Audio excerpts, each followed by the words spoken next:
Very exciting po pag-uusapan natin. Kapapasok pa lang, ha? Una, kinansela ng mga duwagcom yung pagdinig bukas ni PRRD. Supposedly Wednesday yun eh.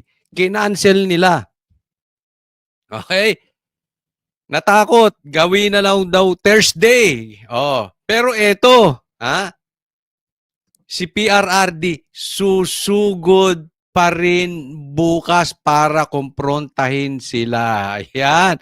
Yan po mga pag-uusapan natin. So, at meron pa isa. Pinatakas na. Oh, yung testigo. Kapapasok lang. Yung testigo, pinatakas na sinasabi nilang witness against PRRD. Pinalipad. Naduwag. Hoy, Martin, yung mga witnesses nyo, yung duwag ko mo, sadyang mga supot. Mga duwag talaga, oh. Ano pa ang ating pag-uusapan? Ito, meron pa. Oo, maganda to. Kasi may i-request si PRRD. Tingnan natin kung duwag talaga sila. Ayan. Pag-uusapan po natin isa-isa yan. So hindi na po tayo magtatagal. Dediretso na agad tayo dahil kay Coach Oli, ang bida ay ang balita. Yan, wala nang daldalan ha. Wala nang keme-keme. Wala nang kakorniyan. Pasok tayo agad sa balita. Ito muna, pag-usapan natin. Pambira, ito. Kanselado ang pagdinig sa Kamara matapos itong kasahan ni former President Rodrigo Duterte. Ito kasi yan. Di ba? Alam mo, ito, halatang-halatang naduwag sila. Hindi sila ready. Kasi, ito yung parang mga bully sa kalsada na nambubuli ng mga maliliit na tao. Sa tingin nila maliit, sa tingin nila mahina, sa tingin nila matanda, sa tingin nila bata. So, habang umuurong si PRRD, hindi siya a-attend. Sabi niya, nagbago siya, hindi na a-attend. A-attend siya after November 1, pero nag-attend siya sa Senado, tapos binago niya. So, nung binago niya, binubuli siya. Ganun po. Hindi sila handa, pumalag. Maghahalukay sila ngayon ng mga witnesses. Magmi-meeting yan buong araw. Kulang kasi yung buong araw, magpapahanap sila ng mga resources, resource person, witnesses, evidence, etc. etc. Nagulat sila. They are not really expecting papalag si Duterte. Kaya nagkabiglaan. So, syempre, hindi sila ready. Sa madaling salita, yung kanilang tapang at the back of their head, hindi kasi papalag si Duterte. Madali kasi magtapang-tapangan pag alam mo, hindi papalag. Kasi tumanggi na si PRRD. So they thought, wala na. 'Di ba? Ang dali kasi mambuli. Binubuli mo na, pumalag. Yari sila ngayon. So mga hagilap sila ng tapang. Martin, BBM, buko itong mga bata mo. Okay? Kung ako nga sa'yo, Martin, ipakita mo rin ang tapang mo eh. Ito yung sinisigaw natin. Isinisigaw natin, leader sa leader. Ikaw ang may gusto na gambalain ng mga Duterte. Ako'y naniniwala, naniniwala ako kay BP Sara kaysa sa'yo. Sabi ni BP Sara, this is politically motivated. At sino pa ba ang may politically motivated? Ikaw, Martin. Kaya kailangan, sana, kung ikaw ay hindi support, puntahan mo yan si PRRD, ikaw mismo magtanong. Pero sa bagay, alam natin duwag ito eh. Kasi nga, lahat ng demanda pinadadaan kila Saldico, lahat ng mga reklamo pinadadaan kila Franz Castro, kila Ontiveros. Again, politically motivated. Pero hindi niya kayang harapin. So alam natin, hindi niya magagawa yan. Kahit na yung mga kakampi mong vloggers, alam, hindi mo kayang gawin yan. Kasi urong ang dila mo eh. Hindi mo kayang harapin si PRRD considering teritoryo mo yan. Considering andyan yung mga aso mo na tatahol para sa'yo. Oh. Diba? Kaya sana, wag ka nang magyabang-yabang. Tigilan ninyo. I mean, ano pang gagawin nyo? Hanggang 2028, yan na lang ang tatrabahuhin ninyo. Sana nga hindi na kayo umabot.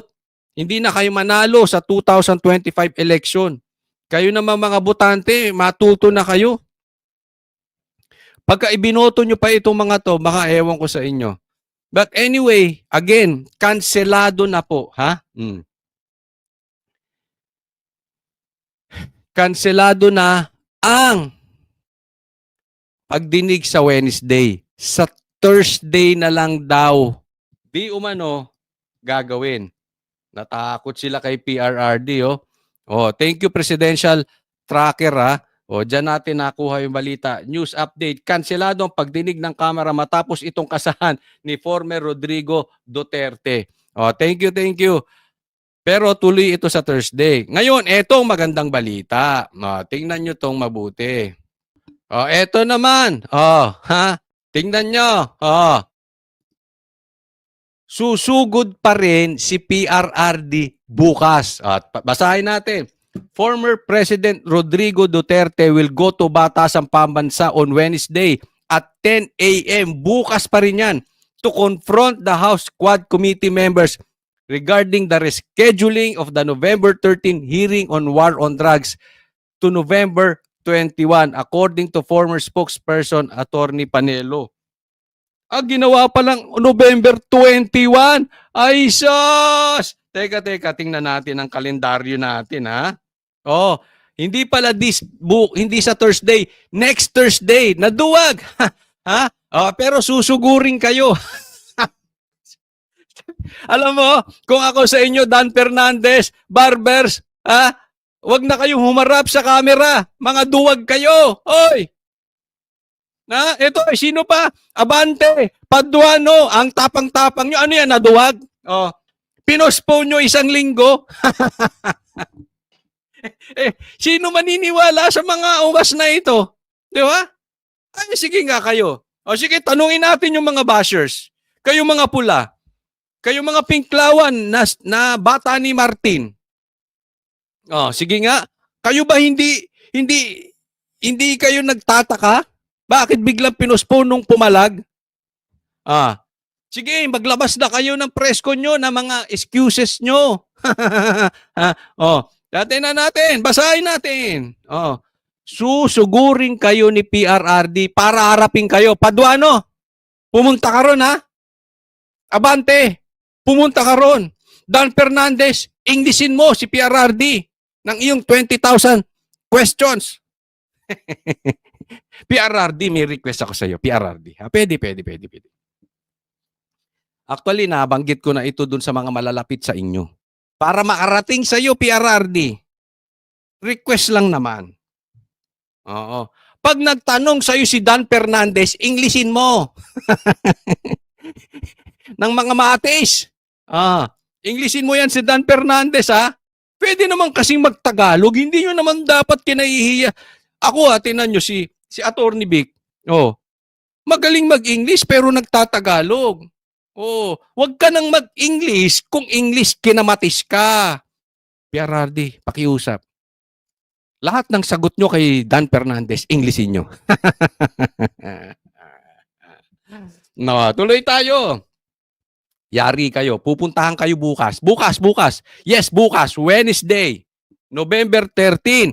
Bakit nyo pinospone ng November 21? Mga supot kayo. Sabi ni PRRD. Hindi pala.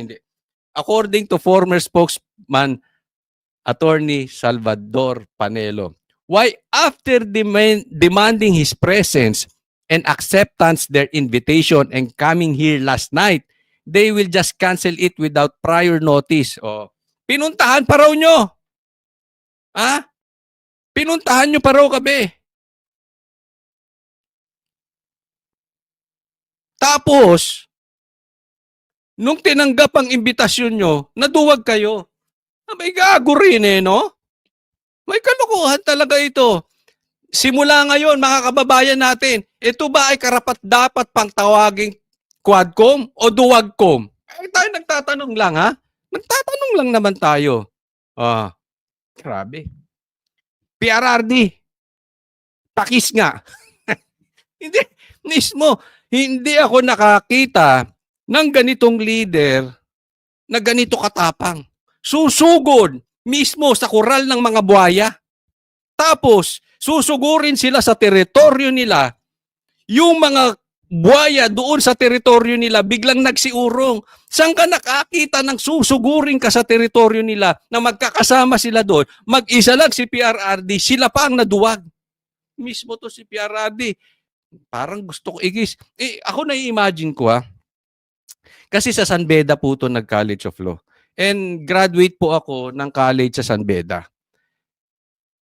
Bigla tuloy naiisip ko, kung ganito katapang to ngayon, ganito nakatanda, paano pa kaya yun nung kabataan niya?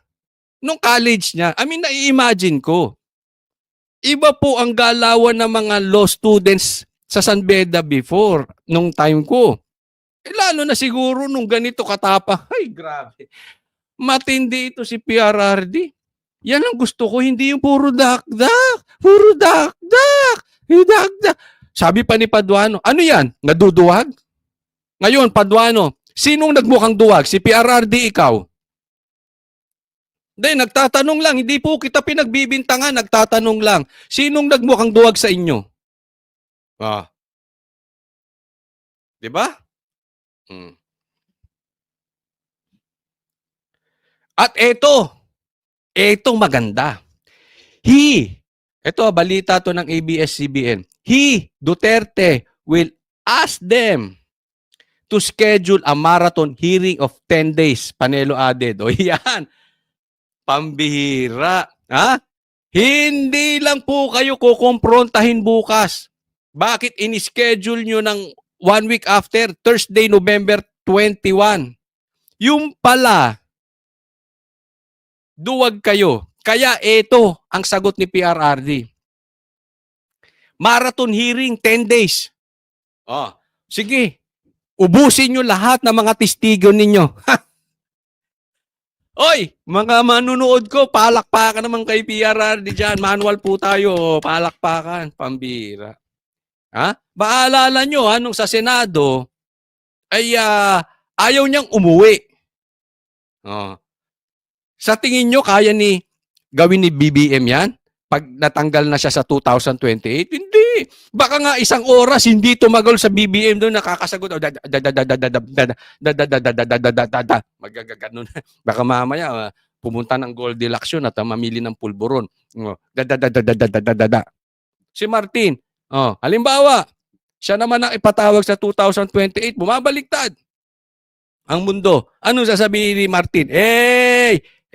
Wala. Tingin nyo kaya yung sasabihin ni PRRD? Susugurin ko, bakit kayo nagbago? Walang uwian. Tingin nyo kaya nilang gawin? 10 days marathon tayo. Mga duwag yung mga yun. Bobo pa. Hindi nila kaya. And honestly, tanungin ko kayo mga pulawan, kayo mga pinklawan, kayo mga bayaran, kayo mga katulad, mga bashers, kayo mga sinasanto si Tambaluslos. Sa tingin nyo, kaya ni Martin yan? Pag nagkabaliktaran ng panahon, pag ikot ng mundo, kaya ni BBM yan? Pag sagot nyo oo, pati sarili nyo, niloloko nyo. Huwag tayong Pero ito subaybayan natin. This will be exciting, mga kababayan ko. And I think something good, better, and best will happen kung talagang hindi duwag itong mga taga-Quadcom. Because 10 days is 10 days.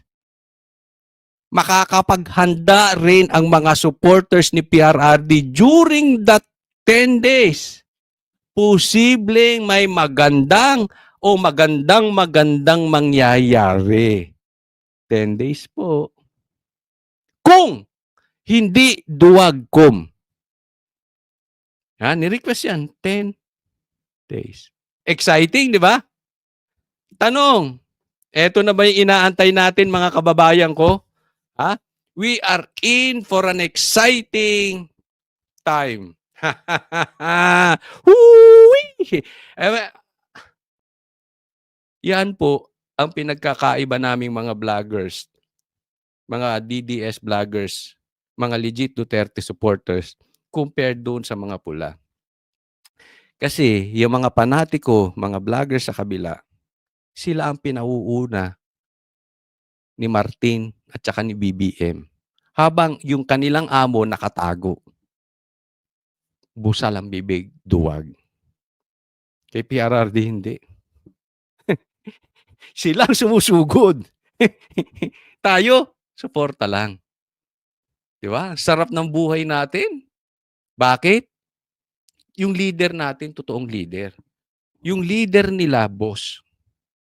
Ha? Sa kanila yung agenda, sa kanila yung kinikita, sa kanila yung karangyaan, sa kanila yung power. Tapos iba pa susugurin. Exciting to 10 days na ito.